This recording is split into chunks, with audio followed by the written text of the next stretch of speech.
Over the last decade, it has started to feel like franchises have been crossing over into one another non-stop. When you log into Fortnite, Minecraft, Multiverses, or even Mortal Kombat, you can expect to now see characters from your favorite other franchises as either skins or playable characters themselves. It can often feel like you never know what to expect at any time or like anything is possible. However, this wasn't always the case, as crossover games used to be unheard of, and if there was any guest character appearance, it was a much bigger deal. Today we will be talking about one of the original crossover game series, Marvel vs. Capcom. If you saw the Nickelodeon All-Star Brawl video before, it will be similar to that, where we talk about the history of the series and talk about what we can hopefully see from the next entry. And with that said, let us take a trip into the pages of an arcade classic. Now before we can get into talking about fighting games, we have to take a quick detour to talk about how Marvel and Capcom even came to be partners in the first place, with a Marvel comic character you know as the Punisher. While the Punisher may still be popular today and has had his own movies, show, and even appeared in major games like Marvel Rivals, the 80s was when he really started to take off. His comics were selling well, and by the end of the 80s he even had his own feature film. Now you may be asking what this has to do with a beloved fighting game franchise, and I'm getting there. You see, Marvel had been letting other developers license their characters for at least a decade in the 90s, from Spider-Man, X-Men, and even Howard the Duck. Meanwhile, on the other end, Capcom had worked on several beat-em-up games, from The King of Dragons, Knights of the Round, and Captain Commando. Capcom were looking for their next beat-em-up. This led down the road to the Punisher. Marvel had already licensed 2 Punisher games before this one, and while they didn't quite play the same, Capcom had the formula down they wanted and got to work. The Punisher released in 1993, and quickly became one of the most popular arcade games at the time, being praised for how graphically intense the game was. This success led Capcom and Marvel to start planning their next game together, and it would use a group of characters that everyone knows, the XMen. XMen at the time was in the middle of the X-Men animated series, and their popularity had never been larger. Technically, Capcom released 2 different X-Men games only a month apart in 1994, and those would be X-Men Mutant Apocalypse and X-Men Children of the Atom. X-Men Mutant Apocalypse is another beat-em-up game, so we won't talk much about it even if it helps see who some of the more popular characters were at the time. But now we reach the first Marvel fighting game from Capcom, X-Men Children of the Atom. Children of the Atom included 10 playable characters, and the story was based off the Fatal Attraction storyline, where Magneto plans to unleash an electromagnetic pulse that will wipe out all electrical systems, and also promising a mutant-run planet. This plan causes villains such as Omega Red, Silver Samurai, and Spiral to team with Magneto and fight off against the X-Men, which included Cyclops, Storm, Psylocke, and Wolverine. Strangely enough, it may be a bit of a look into the future. The contract between Marvel and Capcom actually demanded that a Street Fighter character make an appearance in the game, which caused Akuma to be added as a secret and could be seen as what starts the idea of a full crossover game. Overall, Children of the Atom was well received and set Capcom up to release a brand new fighting game featuring even more Marvel characters only a year later. Marvel Superheroes released in 1995 and stepped away from the X-Men roster to focus on a wide variety of Marvel characters, and was based on the Infinity Gauntlet storyline. Most people know this story at least loosely because of the Marvel Cinematic Universe, but at the time the original Infinity Gauntlet story had only released a few years prior at the start of the 90s, and they sought to tackle one of the biggest Marvel stories told. Marvel Superheroes was an ambitious fighting game and added the Infinity Gems as a mechanic in the game, requiring you to defeat opponents to earn them in arcade mode, or in versus mode by completing specific tasks, and they would increase power, defense, or even give health recovery or additional moves. Psylocke, Wolverine, Juggernaut, and Magneto returned from Children of the Atom, but Marvel Superheroes also added new characters like Thanos, Doctor Doom, Spider-Man, and Captain America, along with yet another Capcom character, Anita, who is from the Darkstalker series. Now both Marvel Superheroes and Children of the Atom had Capcom characters as guest appearances. And with that we get to the first official crossover game between the two companies, X-Men vs. Street Fighter. At this point, Capcom had started to learn what players wanted from previous Marvel fighting games, and of course experience on other fighting games they were also releasing. And X-Men vs. Street Fighter, while using many mechanics and ideas from Marvel Superheroes and Children of the Atom, such as being able to perform combos in the air, but also included a new tag team based combat system where you would select 2 characters to compete in a one-on-one battle, where you can swap between the 2 characters at any given time. Some of the returning characters like Magneto, Juggernaut, Storm, and Wolverine were taken from Children of the Atom, while the Street Fighter characters like Akuma and M. Bison were taken from Street Fighter Alpha 2. The new characters from Marvel included Rogue, Gambit, and Sabretooth, while the final boss of Arcade was Apocalypse, and the game in general was generally praised for the tag team mechanic. Now just like with Children of the Atom and Marvel Superheroes, games in general took less time to develop at the time, so of course only a year later in 1997 Capcom released yet another game, and this was Marvel Superheroes vs. Street Fighter, yet again tossing aside the only X-Men limitations. There wasn't a lot changed from X-Men vs Street Fighter to Marvel Superheroes vs Street Fighter, besides the character changes and well of course the variable assist. The variable assist was a new mechanic added that would allow your tag team partner character to perform a special move to help out in the battle. For those that know, you can see how these mechanics added with each game slowly form the series everyone loves today, but we will get there soon. Again, in Arcade, the boss character was Apocalypse, but upon defeating him you would be met with Cyber Akuma as the real final boss. A lot of the Street Fighter characters returned from X-Men vs Street Fighter, but did include Sakura and Dan, while the Marvel characters mostly tossed aside all of the X-Men besides Cyclops and Wolverine, and added back in Spider-Man, Captain America, Hulk, and even brought back Omega Red who hadn't been seen for several games, along with adding 6 secret characters such as US Agent for Captain America and Mephisto for Blackheart. Marvel Superheroes vs Street Fighter did decently well and was met with average reviews, but of course now after all that we reach the title that everyone knows. It is time to talk about Marvel vs Capcom itself. Where do you go next when having the entire Marvel universe to play within your Street Fighter franchise?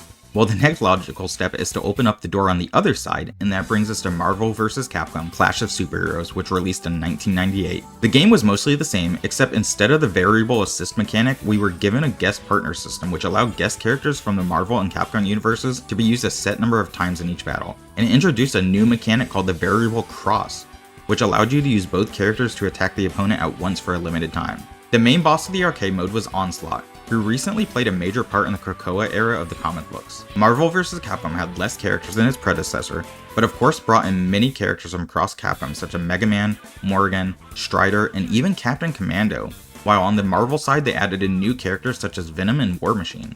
However, I mentioned the new partner characters mechanic introduced, and that included many other favorites like Arthur from Ghosts and Goblins, and of course several Marvel characters such as Thor, Psylocke, and even Jubilee. Marvel vs. Capcom even had a line of figures created by Toy Biz to help promote the game, which included action figures in 2 packs like Spider-Man and Strider and Captain America and Morrigan. Marvel vs. Capcom Clash of Superheroes was another step forward for the crossover between two companies, and of course their partnership would seemingly only get stronger when they released a sequel in 2000, Marvel vs. Capcom 2, New Age of Heroes.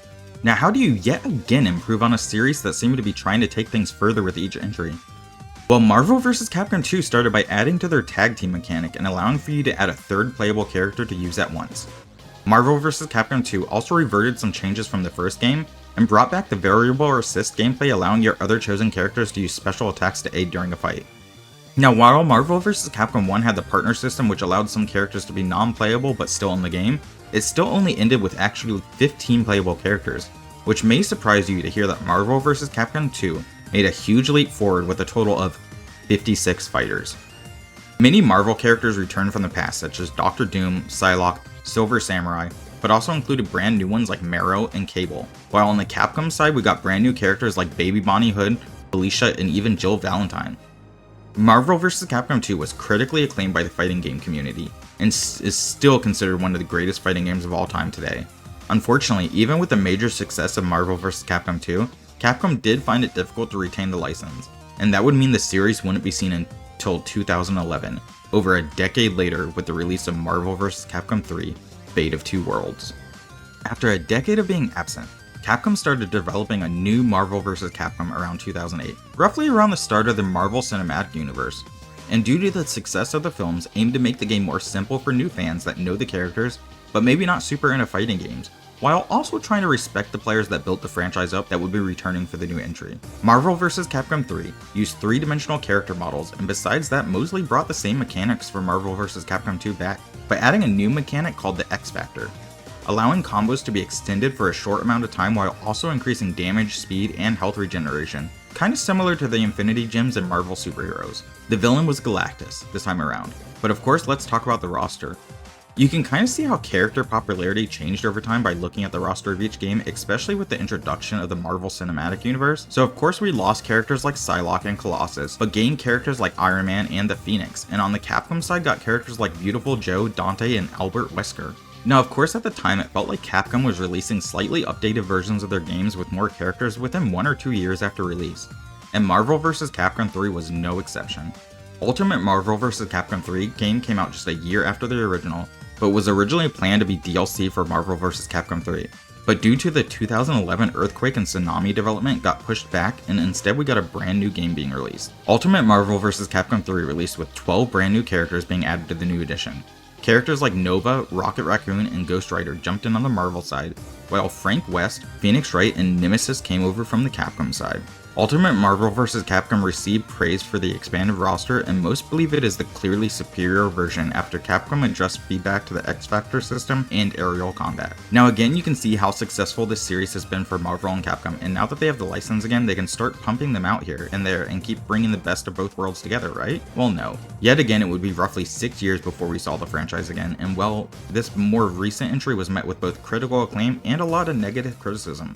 Welcome to Marvel vs. Capcom Infinite. Now I do want to say that games are taking longer to develop, as we all know, I'm sure.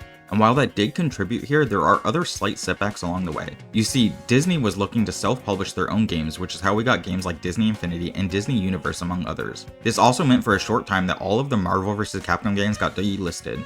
But Disney changed their mind around 2016 and decided to allow third-party developers once again to negotiate licenses with them. Of course, while in development, they would make major changes that confused some fans but excited others, such as trying to make it more simple and moving back to a 2v2 tag team system. Just like with Marvel superheroes, the Infinity Stones became an important part of the gameplay and allowed additional customization to characters' playstyles. The Infinity Stones created a new mechanic called Infinity Surge, which gave a unique ability in each fight that could be activated at any time, such as pulling a player in closer, or another stone may create a knockback effect to push the opponent away. Now as games take longer to develop, with more detail and more going into setting each character apart, of course roster sizes differ from what was once possible. Marvel vs. Capcom Infinite had a base roster of 30 characters, with 6 more added as downloadable content over time. There was some criticism for the Marvel side of the roster, as it mostly seemed to take after the Marvel Cinematic Universe. At the time, Marvel didn't have the rights to the X-Men or Fantastic Four and seemingly tried to bury them in media. Yes, that means even though this entire series started with the X-Men, not a single one in the base game or DLC managed to make it into Infinite. We did, however, get characters like Ultron, Winter Soldier, Black Panther, and Gamora, while on the Capcom side, new characters like Monster Hunter and Sigma joined the fight. Of course, I also have to talk about some of the marketing for Marvel vs. Capcom Infinite. While it did get the usual toys, comic book covers, and even Funko Pops, the game did receive its first backlash with the Collector's Edition. The stones that were advertised for the Collector's Edition ended up looking more like colorful plastic Easter eggs, while the statue felt lesser in quality than people were expecting, but at least in decent shape. Not only with the Collector's Editions, but before the official release, early footage was met with mixed thoughts. People weren't fans of the art style being more serious instead of the more cel-shaded comic book type style previous games had had. People also weren't fans of the 3-on-3 battles moving back to 2-on-2, and felt that the game was diluting what fans had come to love about the franchise. Of course, Capcom released a story demo for Infinite, but even that was met with some negative views, as people thought it wasn't very entertaining mashup of the characters both companies were playing with. This all seems like a lot of negative press right before the new entry was meant to release, and it was. Capcom had expected the game sell double what it managed to, but was Infinite as bad as people thought? The truth is, not really. People didn't really give it a shot after the negative press, and while that is fair, most people that did play it did praise its gameplay. Most of the remaining negative criticism came from the art and music style they went with, but gameplay seemed to be a highlight for most of the fans that did dive in. Of course that didn't help much, and Marvel vs. Capcom Infinite ended up considered a failure, and since then we haven't seen a new game in the franchise, or at least not yet. In 2024, Capcom released the Marvel vs. Capcom Fighting Game Collection, which of course featured all of the games in the series, including the Punisher, except for Marvel vs. Capcom 3 and Infinite. Many speculated this collection was a way to garner interest in a new entry, and many think a song added to Marvel vs. Capcom Fighting Collection called Promise of Reunion may be a sign that a new entry is on the way. So what would that look like? I still expect it to have a lot of Marvel cinematic connections, but Marvel has gotten a lot of their characters back in the past few years, so I would expect a lot of X-Men to make their return, and some others of course. Doing some quick estimation, Street Fighter 6 had 18 characters at launch, Mortal Kombat 1 had 22, and Tekken 8 had 32, which seems like a lot at this point, but Marvel and Capcom both had a big roster to play with, so I'm going to say it should have a bit more than Street Fighter 6 at the start. I could see it launching with almost around 30 characters, but would love to be surprised with more. This of course limits the roster a bit, but let us try and piece together a roster of just 15 characters between the two companies. I'm going to just start by listing some obvious ones that I think we all know are very likely to be included. On the Capcom side, we have Ryu, Chun-Li, and Morrigan, while on the Marvel side, we have Captain America, Hulk, Iron Man, Spider-Man, and Wolverine. Back over to Capcom, and I know they play around with adding different Mega Man characters across the franchise, but we are going to stick with bringing Mega Man back here, and at the same time give Darkstalkers a second character with Felicia returning. Capcom has a lot of characters to play with, so bringing some others back, we will say Phoenix Wright, Strider, Frank West, Dante, and Monster Hunter, since they all seem to be pretty beloved characters and some getting new entries or remasters recently for the respective series. We will finish up the Capcom side before moving back over to Marvel just to discuss some decisions, but the remaining 5 characters for Capcom I'm going to say will all be newcomers. With the resurgence of Onimusha recently, I'm going to say Akechi should be on the list. While some classics like Asura's Wrath and Dino Crisis should see Asura himself and Regina finally get some love in the series. Of course, I haven't mentioned Resident Evil yet, and we have seen characters like Wesker, Chris Redfield, Jill Valentine, and even Nemesis appear in the series. So why are none of them returning?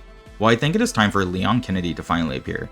And with that, one of the new villains from the series being the final Capcom rep, and that being Lady Dimitrescu. Both have seen a lot of popularity recently on top of Resident Evil seemingly being back on top of the horror genre, and I think both would fit and obviously represent 2 very different parts of the Resident Evil universe. Now we can get back to the Marvel side, which I'm sure most of you are curious about. It took a lot of thought, and obviously there are characters that I would love to see who are both popular or even lesser known characters like Emma Frost. So 10 remain. And let us focus on the X-Men side first. I think we bring Cyclops back as one of the leaders of the X-Men and seemingly very popular, but also bring Magneto back too. Of course, with the popularity of the character, especially in recent years, we have to bring Deadpool back also, for more of his fourth wall game breaking abilities. There's one more X-Men related character I'd like to see on the roster, but they are a newcomer, so I will talk about them very shortly. Other returning characters I'd love to see would be Doctor Doom to pad out the villains a little bit more, and also just bring one of the greatest villains ever. I'd also like to see Captain Marvel get another chance after Infinite, and I really think she could be unique enough, and also see Black Panther return too, because honestly his abilities could make such an amazing kit for the game, and I think he could be one of the most fun to play. Now this again leaves us with 4 slots left, which of course will be our newcomers. The first I'm going to suggest would be Mr. Fantastic. We had the Super Skrull in the past, which I assume was their way to not have to pick between Fantastic Four members, but I think they do deserve a spot and we might as well start with the leader, though I personally was debating between the Thing and Invisible Woman forever. The next 2 newcomers are very Marvel Cinematic focused, but I think you will both see their potential and agree they make a lot of sense. Starting with Loki, God of Mischief. Blown up in popularity from the movies, but also has his own TV show and is a fan favorite now and would be huge to see in a fighting game. The other would be Scarlet Witch, both another mutant and also just insanely popular and allowing for a new magic-based playstyle that could really set her apart. That leaves 1 final character for this theorized roster, and it may seem a little shocking, but going back to the very roots you saw at the start of this video, I'm going to say the final character should be the Punisher. He kicked off the road to the series we have today and has had many movies, TV shows, and games. While not as popular as other characters, I do think it would be a fun addition and a nice throwback to the very start. Besides roster additions, which is always the most fun part, I don't think there's a lot I would personally change about the gameplay. They added a little bit with each entry, but it has come so far and you can watch it evolve over time to get even better. I hope we get to see a new Marvel vs. Capcom in the next few years, but what do you think? Do you think we will ever see the series return? Who are your most wanted for a new game? What has been your favorite game in the series so far? Let me know in the comments below. I hope to do more like this in the future for other series, so if you enjoyed it, please like and subscribe to see more like this. Thank you again for watching.